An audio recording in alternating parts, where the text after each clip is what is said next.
Hi, friends. Today's book is Cece Loves Science and Adventure. Cece's going to go on an adventure today, and we're going to go with her. And when we finish reading about Cece's adventure, we are going to talk about maps. Cece and her friends use a map to find their way in the story, and we're going to talk about making different kinds of maps today. Let's see what happens in our book. Cece Loves Science and Adventure by Vashti Harrison.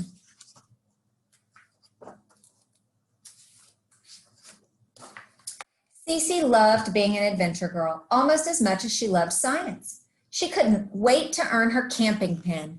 There was so much science she could do in nature. In the past, Cece had run into trouble earning her adventure girl pins. The sewing challenge left her in stitches. The jewelry activity tangled her in knots, and the dance lesson totally tripped her up. But this time, Cece finally would put science to work. Cece packed everything on the checklist. Then she remembered what her science teacher, Miss Curie, said. Real scientists are always prepared. So Cece packed a few extra things just in case. She packed some binoculars, a notebook, pencils, a camera, chocolate, graham crackers. Oh, I wonder if she's going to make s'mores. Cece's friend Daisy and Caroline were adventure girls too. Cece's mother was their group leader, and Cece's dog Einstein was their unofficial mascot. When Cece's mother saw Cece's heavy bag, she smiled. Looks like you had an extra checklist. It's good to be prepared, said Cece. Wait, we need one s'more thing. Sweet, said Caroline and Daisy. A bag of marshmallows for those s'mores.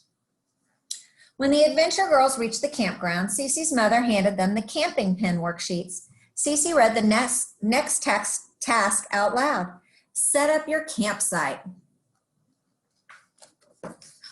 Putting up this tent will be a breeze, Cece whispered to Einstein, but the wind did not agree. The adventure girls worked together as a team. Finally, they had built a home away from home. I think you've earned a snack, said Cece's mom. Einstein gets one too. Caroline looked at her worksheet. Time to go on a nature hike, she said. Daisy smiled. This is the fun part. I'll take pictures to track our route, said Cece, grabbing her digital camera. The adventure girls headed into the wilderness. Daisy found the perfect walking stick and Caroline picked flowers. Einstein led the pack. Cece took pictures of landmarks along the trail. A twisty oak tree, a dry riverbed, a fork in the path. She also took one of a huge boulder that looked like a gnome with a mossy beard. Then she took some pictures of her and her friends.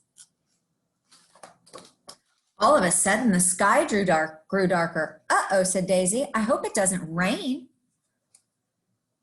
It's okay, adventure girl, says Cece's mom. Don't worry. But Cece wasn't so sure. She studied the gray clouds and remembered what she learned about weather during Miss Curie's meteorology lesson. Mom, I think a storm is coming, Cece said.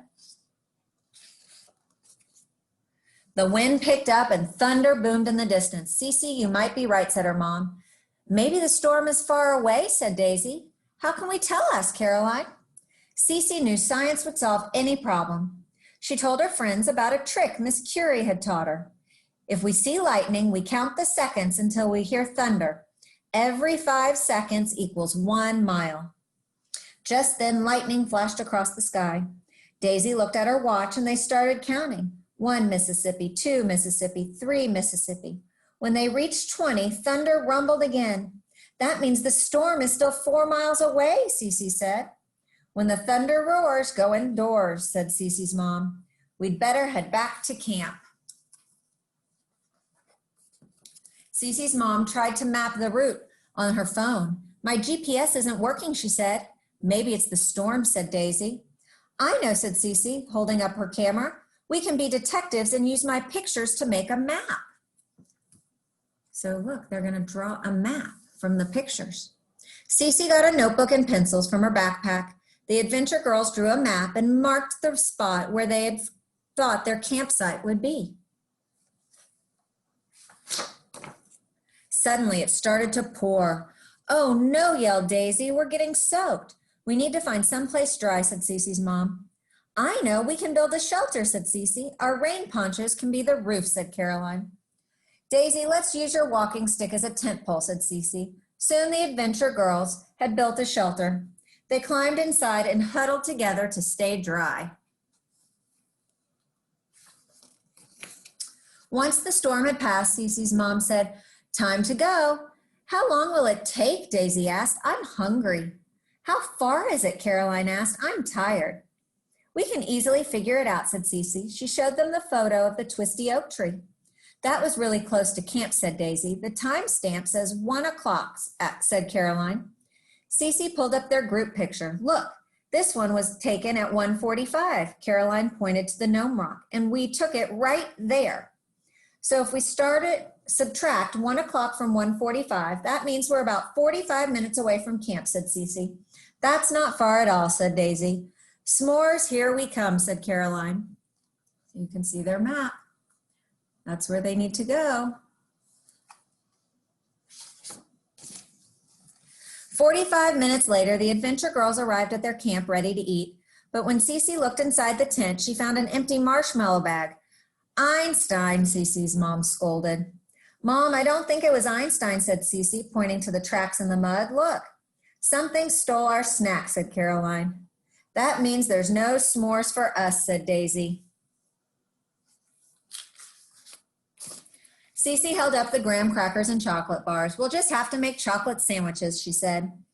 The adventure girls did a great job today, said Cece's mom. You all definitely earned your camping pins, and because you solved problems using science, technology, engineering, and math, I am awarding you STEM pins too, even Einstein.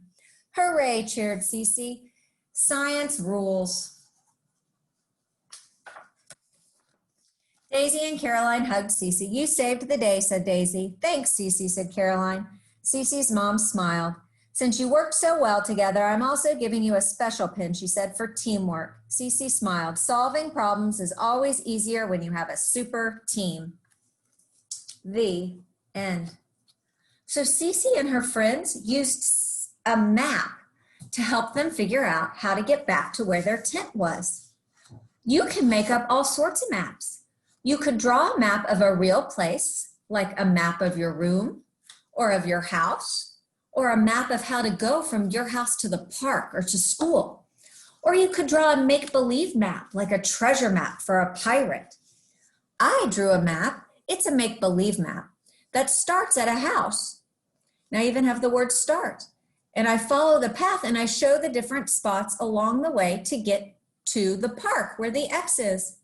So here, my map, it shows you that when you get to the stop sign, you have to turn and go this way until you get to the ice cream store. And then you come around the pond with the ducks, across to the school, and down to the playground. That's my map.